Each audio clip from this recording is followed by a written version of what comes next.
Inamin niya na nagdagdag siya ng isang sangkap sa pagkain upang mapabuti ang lasa, hindi inaasahang maaaring makasira ito sa lahat.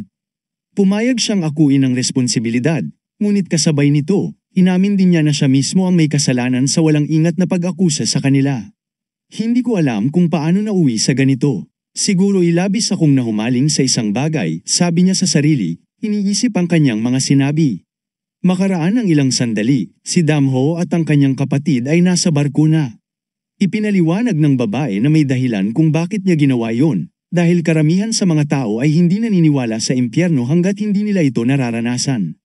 Sinabi niya sa matabang lalaki na tandaan ang mga mata niyon. Ito ay karaniwang pananaw ng isang tao na nagbabago ng desisyon depende sa sitwasyon.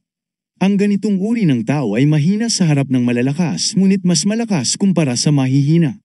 Hindi kasing ganda at kakinang nang iniisip natin ang mundo. Minsan, ang radikal na paraan ang pinakamabisang solusyon, sabi ni Dam, na nais iparating ito sa pinuno ng sekta. Pagkalipas ng ilang sandali, naroon na sila sa isang bahay panuluyan. Si Jinbo, na labis na pagod, ay agad natulog pagkapasok nila. Napansin ni Dam ang isang kakaibang bagay sa mesa na wala roon nang una silang pumasok. Dahil dito, tinawag niya ito. Kakaiba, ito ba'y mensahe mula kay Haon? Sabi niya. Ang mga taong hinahanap ninyo ay malamang ang Black Tigers. Ang mga ito ay mga tulisan na naghahari sa Shani Province noong panahong yun. Sila ay kilala sa pangungidnap at pagmamalupit sa mga babae. Saan man sila magpunta, nag-iiwan lamang sila ng pagkawasak parang salot. Ang pangalan ng iyong kakampi ay Cho Yun Sang. Siya ay may malaking peklat sa kaliwang pisngi. May lugar malapit dito na tinatawag na Witch. Kung magmamadali ka, mararating mo ito sa loob ng isang araw. Ang lugar na ito ay may isang palaruan na pinapatakbo ni Halan. May isang lalaki roon na nagsasabing miyembro siya ng Black Tiger Gang. Hanapin mo siya at malalaman mo kung nasaan ang iba. Dahil dito, agad na pumunta si Damho matapos mabasa ang mensahe. Sa lugar na yon, may mga lalaking nakaupo sa mga mesa ng pagsusugal. May mga natatalo ng pera at may ilan namang nananalo. Ang kanilang mga biro at tawanan ay bagay sa kapaligiran nila. May isa sa kanila na biglang hinampes ang kanyang kamay sa mesa. Siya'y nag-aalala kung saan matutulog ngayong gabi. Ang pangalan niya ay CH, kapatid ng isang espada bayani. Ikaw na Hangal, bumalik ka na naman dito? Tanong ng espada bayani na hindi natutuwa sa kanyang pagdating. Si Nocha, isang dating miyembro ng kilalang grupo ng mga tulisan, ay lumapit sa kanyang kapatid upang humingi ng pera. Sinabi niyang babayaran niya ito sa pagkakataong ito. Bagamat alam niyang hindi siya magaling sa pagsusugal, kalaunan ay pumayag rin ang kapatid niya. Habang nagbibilang ng pera na hiniram niya sa kanyang kapatid, naisip niya na kung pagsasama-samahin ang utang na ito, maaari na siyang gawing lingkod. Biglang bumukas ang pinto, at lumitaw ang isang lalaking itim ang buhok, may pilay sa paa, at dahan-daang naglalakad papasok. Ang unang pumasok sa isip ni Do Ang Chan ay mukhang sobrang luma na ng lugar na ito para sa ganitong uri ng bisita. Kahit isang pilay, basta may pera, ay makakapasok. Ngunit ang pagiging pilay ay tila sobra na para sa etikete sa palaruan. Sinabihan niya ang isa sa mga gwardya na alisin ito sa kanyang paningin. Samantala, nagpatuloy ang babae sa loob habang lumapit ang isang malaking lalaki sa kanya at sinabing, hindi ito lugar para sa mga katulad mo. Ipinatong niya ang kanyang higanteng daliri kay Dam at sinabing, linisin mo ito. Hindi dumating si Damho para maaliw, lalo nang hindi para makarinig ng ganoong klaseng pananalita mula sa mga taong ito. Ngunit, nang hindi nagsalita ng kahit isang salita, nagdesisyon siyang harapin ang bastardong yun. Sa isang mabilis na galaw, inilapat niya ang kanyang atake ng diretsyo sa katawan ng lalaki. Ang malaking katawan ng lalaki ay natusok sa isang suntok, at ang kanyang mga laman loob ay tumalsik sa ibang mga parokyana. Ang isang mesa na kung saan pinagdedesisyonan ang kapalaran ng 50 pilak ay naduraj sa harap ng lahat. Sa paningin ng iba, napakalakas ng dating ng eksenang yun. Pinunit niya ito gamit ang isang kamay na tila imposibleng magawa ng iba. Biglang nagsimula ang mga tanong, sino ba ang bastardo na ito? Ngunit si Damho ay may isa lamang interes. Sino ang boss dito? Pagkatapos itanong yun, nakarinig si Dam ng katahimikan ng ilang segundo. Nagdesisyon siyang harapin ang susunod, at sa pagiling ng kanyang mga ngipin, sigurado siyang may magsasalita. Ngunit hindi lamang mga ngipin ang gumalaw, kundi pati mga suntok na tumagos sa mga katawan ng mga naroon, nagkalat ang mga bangkay sa iba't ibang direksyon. Ang mga hanggal na ito, na sanay lamang sa pagsusugal, ay natulala sa dagwang anyo ng lugar. Pinatay niya ang sinumang hamarang sa kanyang daraanan. Si Duang Jung, na nanunood ng mga kaganapan, ay napaisip, sa lugar na ito, kung saan nagtitipon ng mga pagod na tao, marami na akong nakita. Pero ang ganitong uri ng tao, sa tingin ko, hindi pa ako nakakita ng ganito. Napagtanto ni Duang na hindi niya kayang kontrahin si Dam. Nagsimula siyang magtanong sa sarili kung mas mabuting iwasan na lamang ang parusa mula kay Haoman. Ngunit sa gitna ng kanyang pangangatag, tinanong niya si Dam, "Sino ka ba?" Ang sagot ni Dam ay dalawang salita lamang, "Black Tigers." "Saan ang magnanakaw mula sa grupong ito?" tanong niya. Naging malinaw kung bakit naroon si Dam, ngunit wala siyang balak itago ang kahit ano. Gayunpaman, hindi nagustuhan ni Dam ang sagot ng gwardya at muling nagtanong, nasaan siya? Lumingon si Duang Jung sa kanyang kapatid na kasing takot rin. Mahina niyang binanggit ang pangalan, Nocha. Sa kanyang isip, iniisip niya kung bakit 4 na tao ang namatay nang hindi man lang gumagalaw. Bakit niya hinahanap ang taong ito? Habang nababalot ng kaba, tumayo si Nocha mula sa kanyang upuan at lumapit kay Dam, pilit itinatago ang kanyang pagkabahala.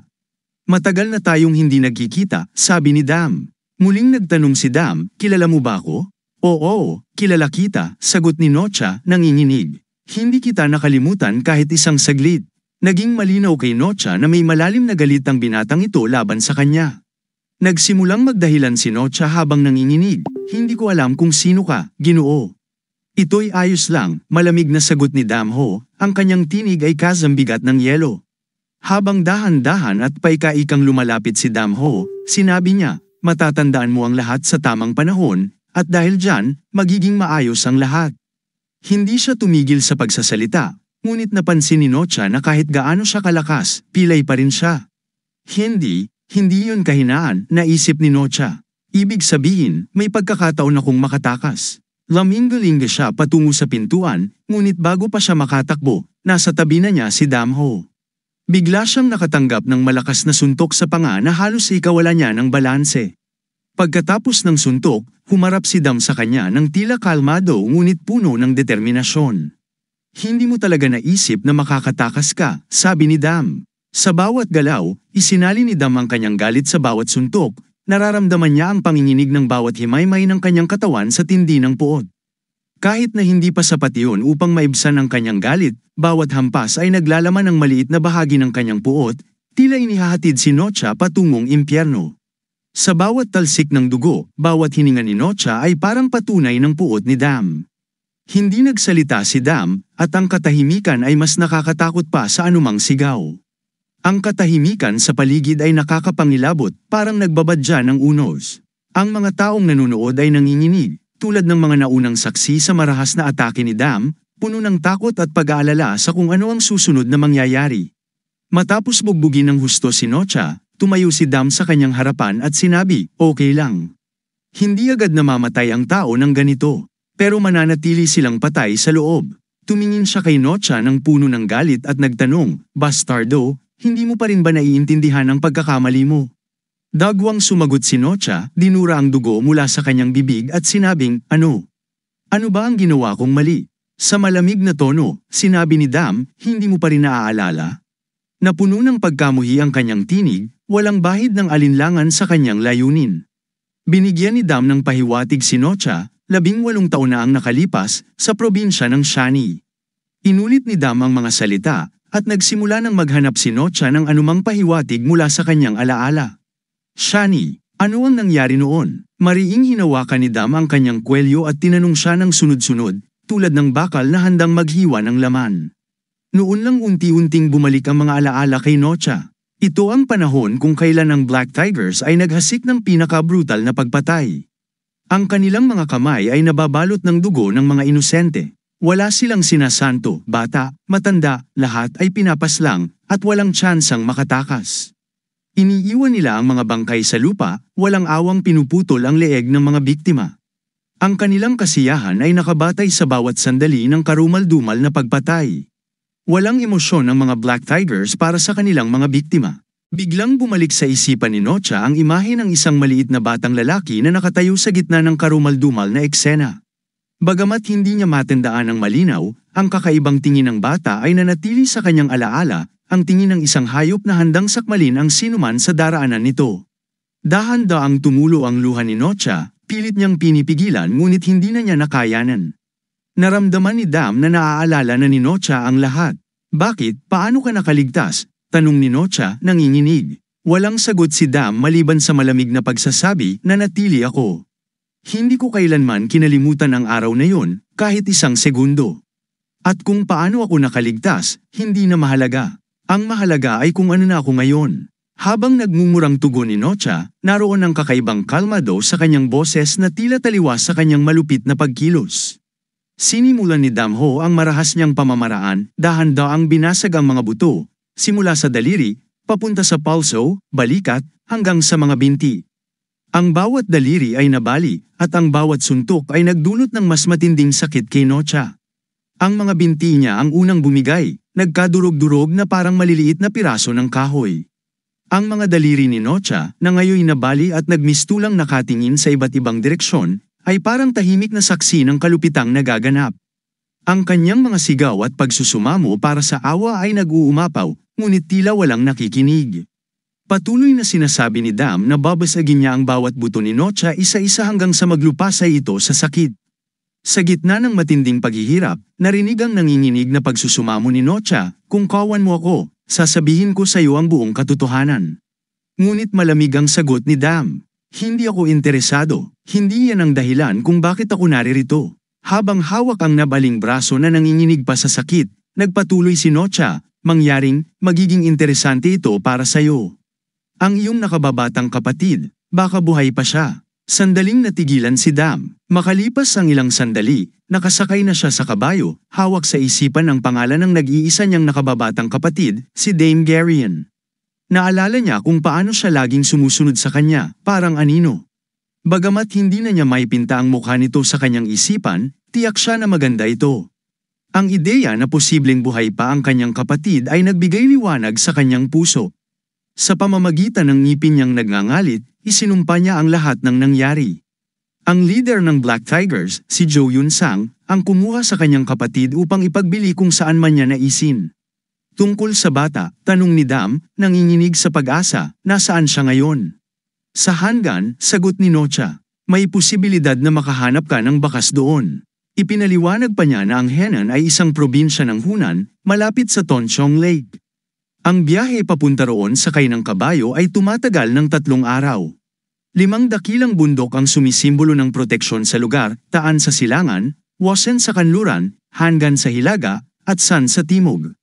Ang Henan, ang puso ng probinsya ng Hunan, ay naging layunin ni Dam. Ang Hangan, isang lugar na naitatag 10 taon na ang nakakaraan, ay mabilis na umunlad mula noon. Ang may-ari ng lugar na ito, si Angik, ay kilala bilang isang mabait na tao at kilala ng mga lokal dahil sa kanyang kabutihang loob. Sa kanyang paglalakbay, palaging nagtatanong si Dam sa mga nakakasalubong kung nandoon ba ang hinahanap niyang tao.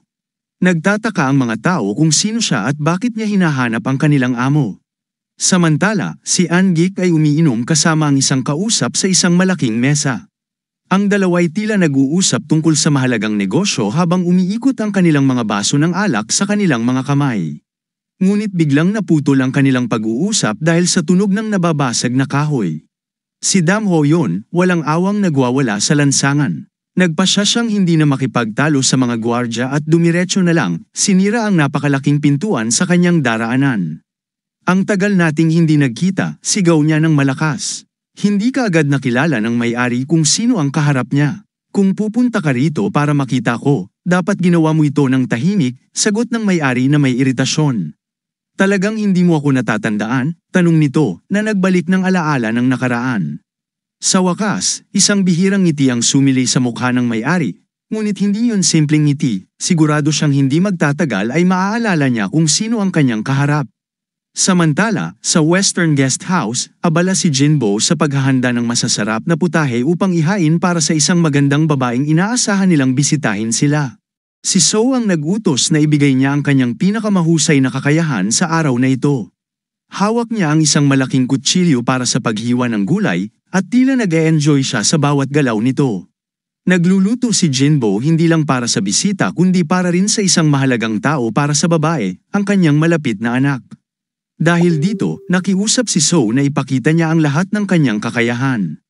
Nang tawagin ni So ang bisita, sinabi niyang, "Ani, maaari ka nang pumasok." Bumukas ang pinto at lumitaw ang isang dalagang may maitim na buhok. Ang kanyang kagandahan ay walang dadang kahanga-hanga, si Rong yun, ang anak ni Hang Ganmon, pinuno ng 18 tribo sa Green Forest, na kilala rin bilang Hang Hong. Bagamat kinakabahan si Rong kung nagsimula na ba sila sa pagluluto dahil mahalaga ang bawat minuto, ipinakilala siya ni So kay Jinbo. Binasbasan siya nito ng magalang. Ramdam ni Rong ang mainit na pagtanggap sa kanya at may ngiting sinabi na narinig niya na maging ang pinakamahusay na chef sa buong mundo ay kinikilala ang galing ni Jinbo. Bahagyang kinabahan si Jinbo sa sinabi at nagtanong, "Bakit mo sinabi yun?" Ngunit sa parehong sandali, lalo siyang nagpasya na ibigay ang lahat ng kanyang lakas para maabot ang pinakamataas na antas sa kanyang pagluluto. Mula sa kalan, sinuri ni Jinbo ang temperatura at inayos ang apoy. Sa araw na ito, higit sa karaniwan, ibinigay niya ang kanyang 2,000% na kakayahan sa pagluluto.